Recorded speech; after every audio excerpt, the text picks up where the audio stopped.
análise toda. Então, a análise que eu vou fazer agora, ela leva em conta a estratégia do Bolsonaro em nível de lacrosfera, né, que é a lacrodefesa, em nível do direito, que é a parte que os advogados instruíram o Bolsonaro para falar em nível de direito, e também ela traz contextos para entender como o golpe foi preparado, até para que o Bolsonaro pudesse utilizar essa estratégia de defesa. Claro, o depoimento dele foi muito bom. Nós estamos falando de um cara que ele conseguiu chegar à presidência da República somente com o discurso.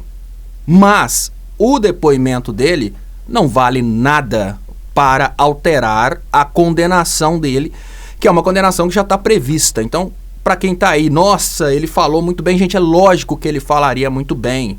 Ele é um político, é um camarada que ganhou várias vezes para deputado, ele vai conseguir convencer e vai conseguir levar bolsonaristas inflamados ao choro com esse depoimento. Mas é muito difícil a gente encontrar um criminoso que vai chegar e vai falar, eu cometi o crime mesmo.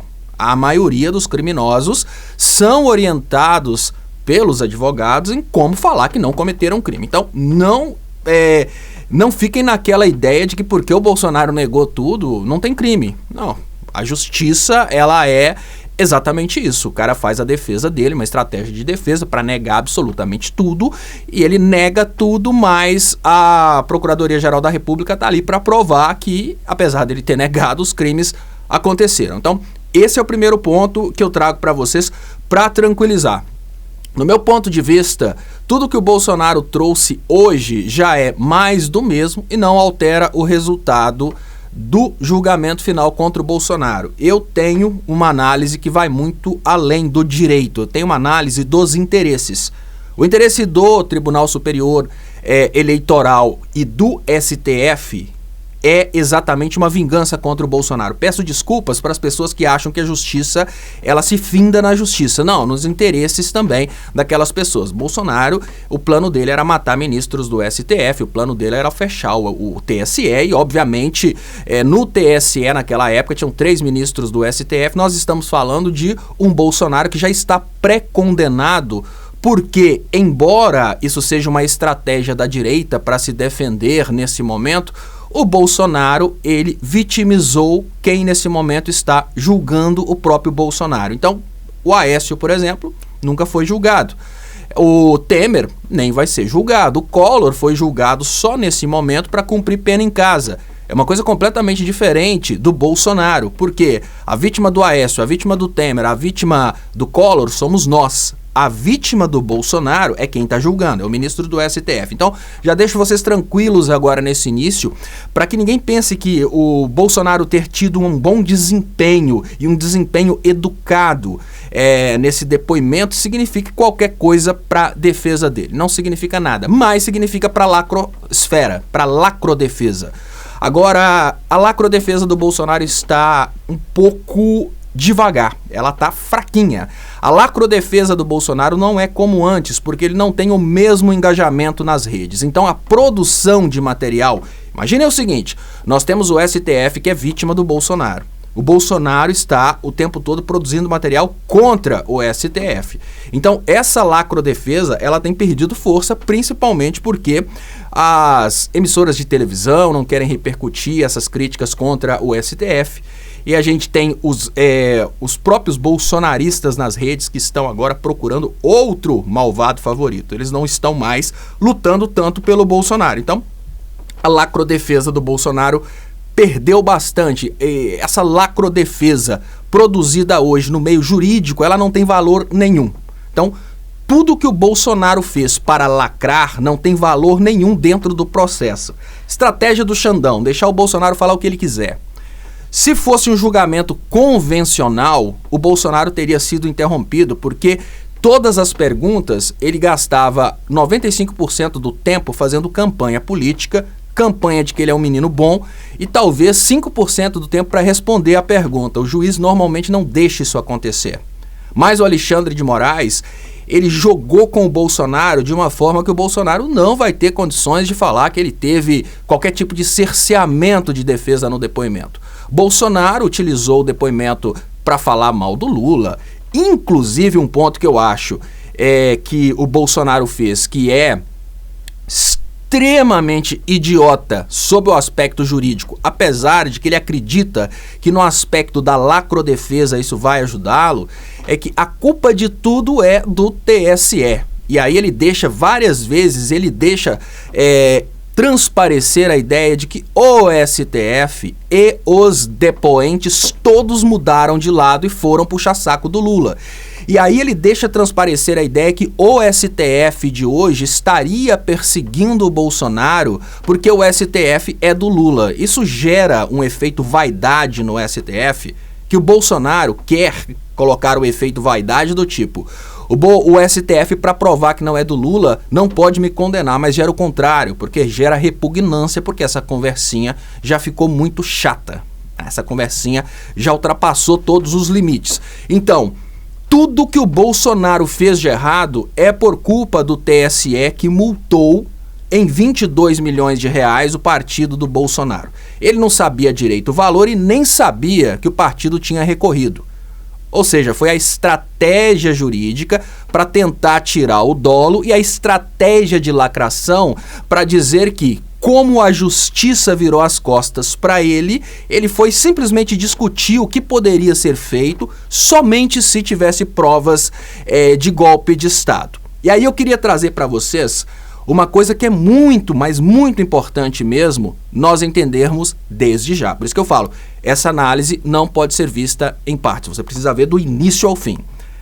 O golpe do Bolsonaro, ele foi estruturado para o Lula chamar a GLO. O Lula chamaria o exército em meio ao caos, porque o exército desistiu de ser protagonista do golpe. Então, o caos obrigaria o Lula a chamar o exército. Tudo foi feito para que isso acontecesse. É por isso que o Bolsonaro, ele vazou, ele fez comunicado que não podia fazer aquilo, que aquilo é feio, tudo, exatamente porque a estratégia era indiretamente instigar a população para o golpe e a partir daí instigar a população para um golpe contra as entidades públicas. E agora eu vou explicar para vocês. É porque nós temos o Brasil do Bolsonaro e o Brasil que interessa aos brasileiros. O Brasil do Bolsonaro é o Brasil do agro. Esse é o motivo que o Bolsonaro desmobilizou os caminhoneiros. A paralisação dos caminhoneiros, embora fosse interessante para o Bolsonaro sobre o aspecto político, não era interessante para o agro. As manifestações interessantes para o agro e para o Bolsonaro seriam manifestações dentro das cidades, manifestações que demonstrassem volume de pessoa. Essas manifestações no meio do asfalto, parando o trânsito, essas manifestações dos caminhoneiros, elas tiram dinheiro do agro. Se elas tiram dinheiro do agro, obviamente, o Bolsonaro trabalharia para desmobilizar. Então aí a gente entende tudo. Bolsonaro não fez nenhum pronunciamento pedindo a desmobilização dos acampamentos golpistas. Bolsonaro não fez nenhum pronunciamento pedindo para que as pessoas não se aglomerassem em ruas para se manifestarem contra o Lula. Mas ele fez na questão dos caminhoneiros. E a resposta é muito simples, gente. Os caminhoneiros parados prejudicam o agro. E o agro é quem estava sustentando esse golpe. Olha, dá o golpe lá em Brasília, dá o golpe na indústria, mas não dá o golpe no agro. Deixa o agro continuar produzindo.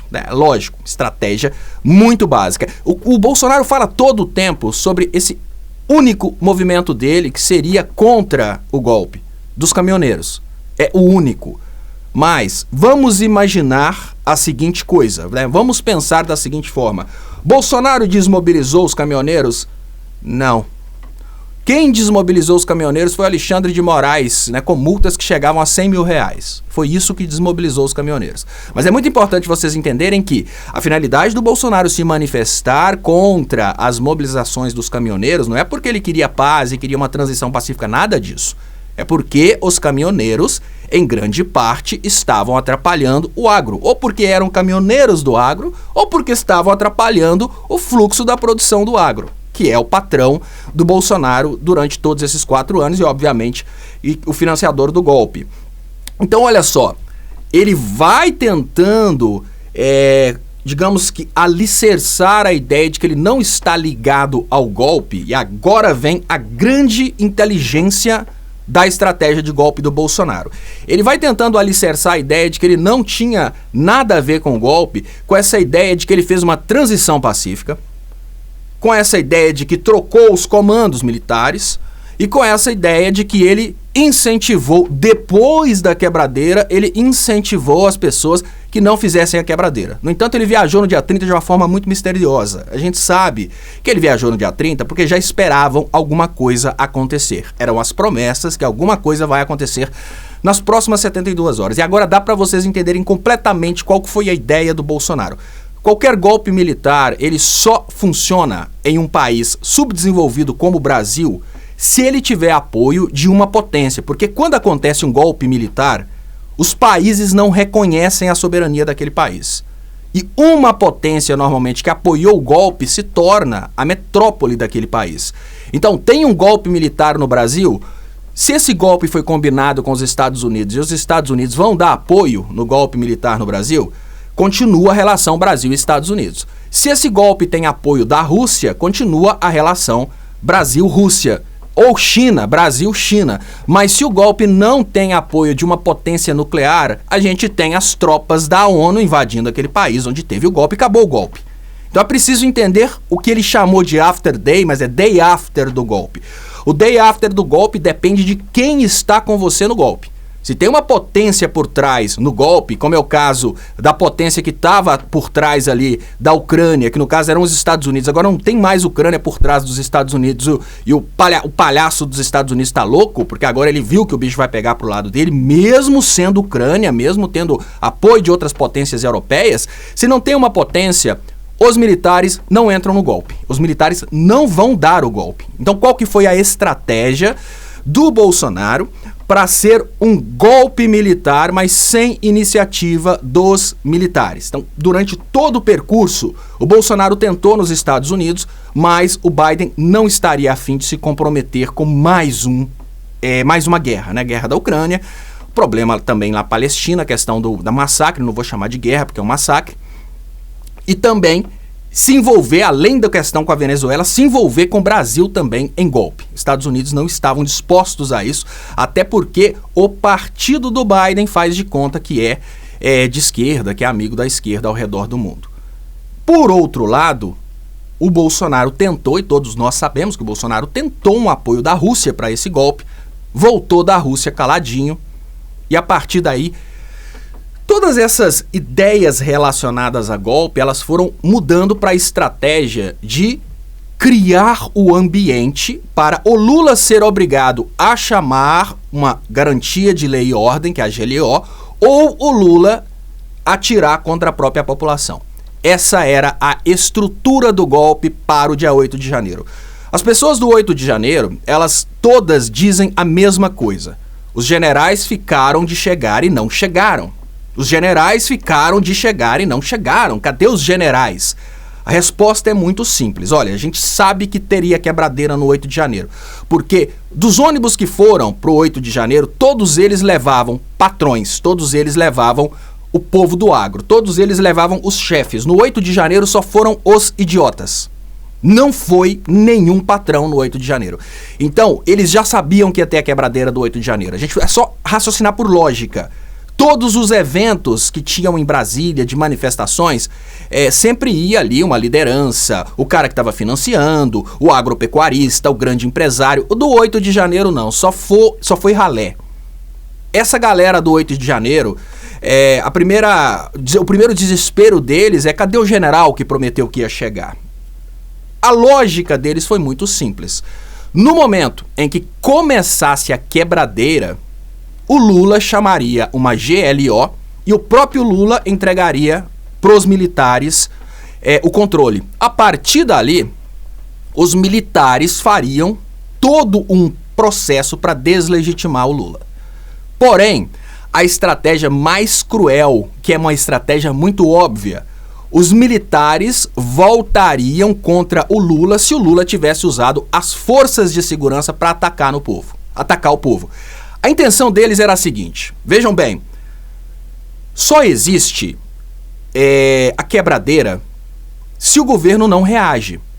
Nós temos uma coisa muito clara na nossa Constituição: o ser humano vale mais que material. Então, a polícia presente naquele momento jamais poderia atirar com balas letais, né, armas letais, contra a população para proteger o patrimônio, por mais valioso que ele fosse. A intenção do exército, da parte golpista do exército, dessa parte do golpe, era muito clara. O Lula vai ter que tomar uma das duas atitudes. Ele vai ou chamar uma GLO e já entrega o poder, ou então ele vai mandar a polícia massacrar o povo, e aí eles usariam as redes sociais para falarem que uma manifestação pacífica. Por que pacífica? Porque se o Lula tivesse usado armas contra o povo, a quebradeira não teria sido tão grande. E aí seria uma manifestação pacífica.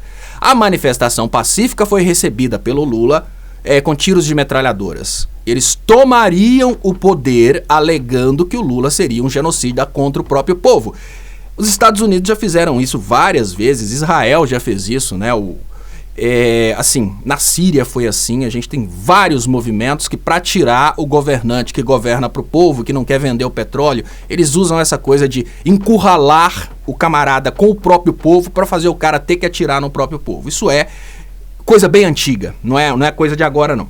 Para entender essa estratégia do golpe é importante. Por quê?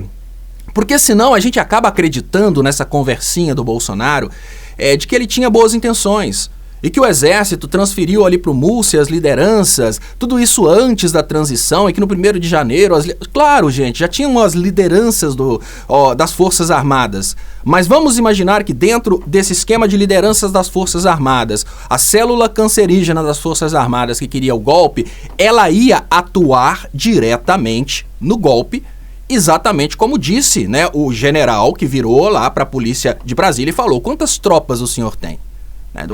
Um movimento claro ali de proteção aos golpistas.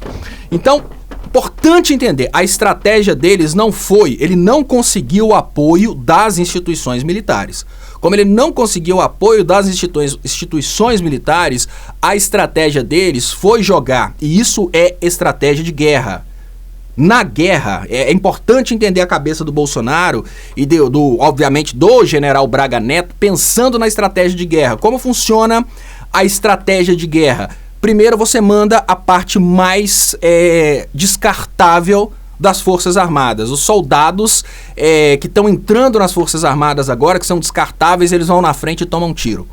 Isso é a estratégia de guerra antiga, que as pessoas que estão presas do 8 de janeiro são as pessoas que foram enviadas para tomarem tiro, porque a intenção deles era que o Lula atacasse essas pessoas com tiros, para eles usarem esse movimento do Lula para derrubar o Lula. Então, pronto, não deu certo.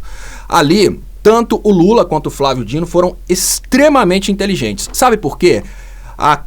Quebrar o imóvel onde funciona a presidência da República não significa tomar o poder. Não significa tomar o poder. Por que essas pessoas estão sendo processadas pelo golpe de Estado? Agora entra uma outra estratégia que só funciona no caso da lacração. Ela não funciona no aspecto jurídico. E eu queria pedir licença para vocês para falar sobre um ponto que vai resumir muito bem isso. Não interessa o tamanho do órgão genital do estuprador para configurar o estupro. Por que eu estou falando isso? Se for o Kid Bengala, que é extremamente conhecido, ou se for o Toshiro, daquela música Toshiro é garantido não interessa. Pode ser de qualquer tamanho, vai configurar o estupro. Não interessa se eram velhinhas com Bíblia na mão. Todo esse discurso é um discurso que não descaracteriza o crime, mas ele descaracteriza a possibilidade do golpe, que são coisas completamente diferentes. Havia possibilidade do golpe? Não. Mas o crime do golpe se consuma exatamente no momento em que as pessoas tomam essa atitude de tentar dar o golpe. Esse é o mais importante. Então, olha, havia possibilidade... Vamos falar no Toshiro agora. Vamos imaginar que o Toshiro ainda tem impotência sexual. Eu sei que o crime de estupro não se consuma necessariamente com a penetração. Não é isso, tá, gente? Eu tô só dando uma ideia aqui. Idiota, mas eu acho que dá pra todo mundo entender. Vamos imaginar que o Toshiro, além do Toshiro ser, vamos pensar aí, pouquíssimo dotado, né, não conseguiria passar ali da barreira das gordurinhas, vamos dizer assim, ele é broxa. Não interessa, o crime consuma.